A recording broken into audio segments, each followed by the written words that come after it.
Bismillahirrahmanirrahim. Today the topic of our discussion is transverse mesocolon and sigmoid mesocolon. तो start करते हैं। सबसे पहले ट्रांसवर्स मेसोकोलोन क्या होता है। एब्डोमिनल कैविटी में बेसिकली हमारे पास मल्टीपल नंबर ऑफ विसराज होती हैं।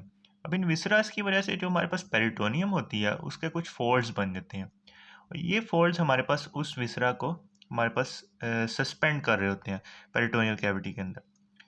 तो स्टार्ट करते हैं सबसे पहले ट्रांसवर्स मेसोकोलोन। ये भी हमारे पास एक फोल्ड ऑफ पेरिटोनियम होता है जो हमारे पास ब्रॉड होता है। एक ब्रॉड फोल्ड ऑफ पेरिटोनियम होता है जो हमारे पास ट्रांसवर्स कोलोन को हमारे पास upper part of posterior abdominal wall के साथ क्या कर रहा होता है, सस्पेंड कर रहा होता है। ट्रांसवर्स मेसोकोलोन ट्रांसवर्स कोलोन को सस्पेंड करने वाली एक मेजेंट्री है जो कि बेसिकली हमारे पास पोस्टीरियर एब्डोमिनल वॉल के साथ ट्रांसवर्स कोलोन को क्या कर रही होती है, सस्पेंड कर रही होती है।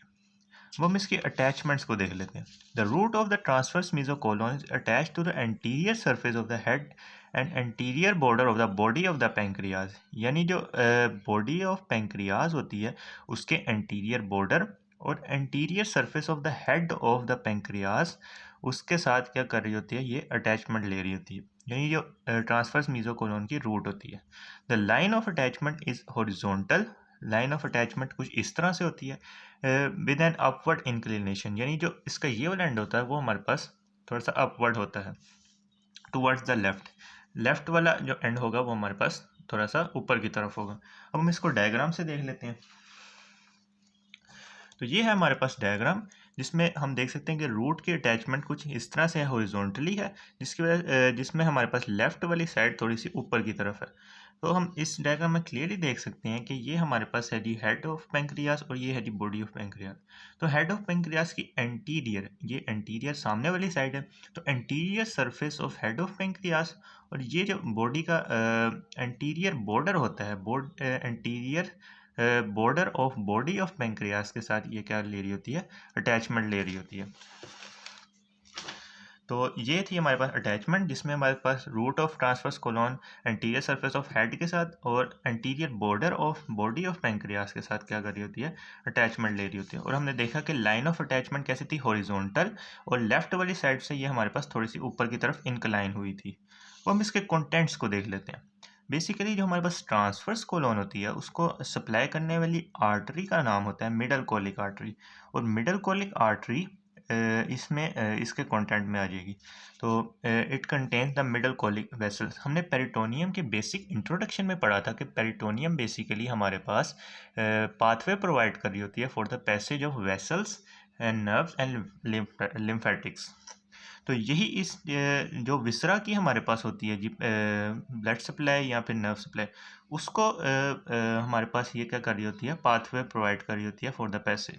तो इस विसरा यानी हम ट्रांसवर्स कोलोन की बात करें तो इस विसरा की हमारे पास क्या होगी, ब्लड सप्लाई होती है मिडल कोलिक वेसल। तो इन वेसल्स को क्या कर रही होगी, ये पाथवे प्रोवाइड कर रही होगी। तो इसी के कंटेंट्स में ये आ जाएगी।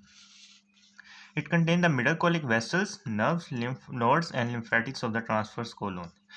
इसके बाद हम देख लेते हैं ट्रांसवर्स मेसोकोलोन। ट्रांसवर्स मेसोकोलोन देख लिया। अब हम देखेंगे सिग्मोइड मेसोकोलोन। यानी जो सिग्मोइड कोलोन होता है, डिसेंडिंग कोलोन के आगे हमारे पास होता है जी सिग्मोइड कोलोन। सिग्मोइड कोलोन को अटैचमेंट प्रोवाइड करने वाली जो हमारे पास मेजेंट्री होती है उसे हम कहते हैं जी सिग्मोइड मेसोकोलोन। अब हम इसके फीचर्स को देख लेते हैं। It is triangular. हमने मीजो अपेंडिक्स में भी बात की थी कि वो भी हमारे पास क्या था जी, ट्रायंगुलर शेप था। ये भी हमारे पास क्या है जी, ट्रायंगुलर फोल्ड ऑफ पेरिटोनियम है विच सस्पेंड, जो हमारे पास सस्पेंड कर होता है, सस्पेंड करता है सिग्मोइड कोलोन को from the pelvic wall. Pelvic wall के साथ सिग्मोइड कोलोन को क्या कर रहा होता है, ये सस्पेंड कर रहा होता है। अब हम इसकी अटैचमेंट्स को देख लेते हैं। इसकी बेसिकली जो हमारे पास अटैचमेंट है वो इन्वर्टेड वी शेप्ड है।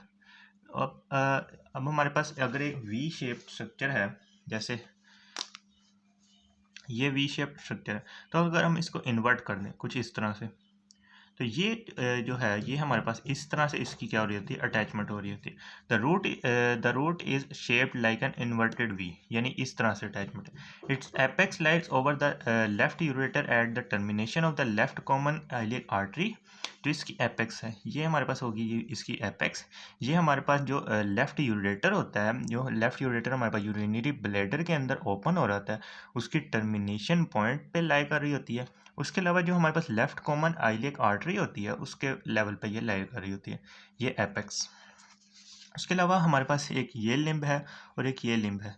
ये हमारे पास होगा जी राइट साइड पे और ये लेफ़्ट साइड पे।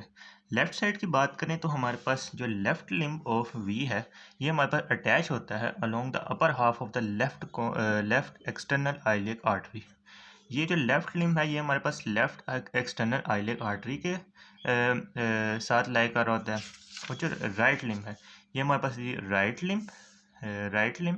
राइट लिम्ब बेसिकली हमारे पास अटैच होता है to the posterior pelvic wall extending downward and medially from the apex to the median plane at the level of vertebra S3। अब हम इसको डायग्राम से समझते हैं। अब इस डायग्राम में हमें क्लियरली नज़र आ रहा है कि ये इसकी जो अटैचमेंट है ये हमारे पास इन्वर्टेड वी शेप है। अब इस इन्वर्टेड वी शेप की हमारे पास एक एपेक्स है और दो लिम्स हैं। एक हमारे पास है जी ये बॉडी की हमारे पास है राइट साइड और ये बॉडी की है जी लेफ्ट साइड। तो ये हमारे पास हो गई जी राइट लिम्ब और ये हमारे पास है जी लेफ्ट लिम्ब। सबसे पहले हमने एपेक्स को देख लिया कि ये हमारे पास है जी लेफ्ट यूरेटर की टर्मिनेशन पॉइंट पे ये हमारे पास एपेक्स लाई कर रही होती है। तो उसके अलावा ये जो हमारे पास स्ट्रक्चर है ये हमारे पास है इंटरनल आइलिक आर्टरी के साथ हमारे पास राइट लिम्ब होता है जो हमारे पास मीडियल ये बॉडी की मीडियल साइड है। तो ये हमारे पास मीडियली रन करते हुए ये हमारे पास S3 वर्टिब्रा तक आ रहा होता है। उसके अलावा हमारे पास होता है जी लेफ़्ट लिम्ब की बात करें तो हमारे पास ये जो आर्टरी है इसे हम कहते हैं एक्सटर्नल आइलिक आर्टरी। ये हमारे पास अटैच होती है एक्सटर्नल आइलिक आर्टरी के साथ। तो यही यहाँ पे मेंशन है कि it apex lies over the left ureter and the termination of left common iliac artery. ये हमारे पास टर्मिनेशन हो रही थी, ये हमारे पास एब्डोमिनल एयोर्टा था। एब्डोमिनल एयोर्टा की ये जो ब्रांच है ये हमारे पास टर्मिनेशन ब्रांच है, ये हमारे पास कॉमन आइलिक आर्टरी। तो इसकी टर्मिनेशन पे हमारे पास एपेक्स लाई कर रही है। अब ये जो कॉमन आइलिक आर्टरी है ये हमारे पास आगे जाके इंटरनल आइलिक और एक्सटर्नल आइलिक के अंदर डिवाइड होगी। जो इंटरनल आइलिक है उसके अलोंग हमारे पास राइट लिम्ब लाई कर रहा होगा सिग्मॉइड मेसोकोलोन का, और जो एक्सटर्नल आइलिक है उसके साथ हमारे पास लेफ्ट लिम्ब लाई कर रहा होगा। तो left limb is attach along the upper half of the left external iliac artery and the right limb जो हमारे पास S3 वर्टिब्रा तक जा रहा होगा। अब हम इसके कंटेंट्स को देख लेते हैं। इसके कंटेंट्स में हमारे पास सिग्मॉइड वेसल्स आ जाएंगे लेफ्ट लिम्ब के अलोंग। बेसिकली हमारे पास लेफ्ट लिम्ब के अलोंग सिग्मॉइड वेसल्स आ जाएंगी और राइट लिम्ब में बेसिकली हमारे पास रेक्टम वाली साइड आ जाती है। तो रेक्टम वाली साइड आने की वजह से हमारे पास सुपीरियर रेक्टल वेसल्स आ जाएंगी। उसके अलावा नर्व्स और लिम्फ नोड्स आ जाएंगे। उसके अलावा लिम्फेटिक्स आ जाएंगे in the right limb of. इसमें हमने दो पॉइंट्स पढ़े कि लेफ्ट लिम्ब में कौन कौन से स्ट्रक्चर हैं कंटेंट्स हैं और राइट लिम्ब में। लेफ्ट लिम्ब में हमने देखा कि सिग्मॉइड वेसल्स थी जो कि हमारे पास सिग्मॉइड कोलोन के लिए होंगी। उसके अलावा राइट लिम्ब की बात करें तो राइट साइड पे हमारे पास रेक्टम लाई कर रही होती है। इसके यहाँ पे करके तो हमारे पास रेक्टम लाई कर रही होगी ना। तो राइट लिम्ब में हमारे पास सुपीरियर रेक्टल वेसल्स आ जाएंगे, उसके अलावा नर्व्स आ जाएंगी और लिम्फ नोड्स और लिम्फेटिक्स भी आ जाएंगे। तो ये था टॉपिक हमारा transverse mesocolon and sigmoid mesocolon के बारे में। If you like this video then kindly share it with your friends and subscribe to my channel.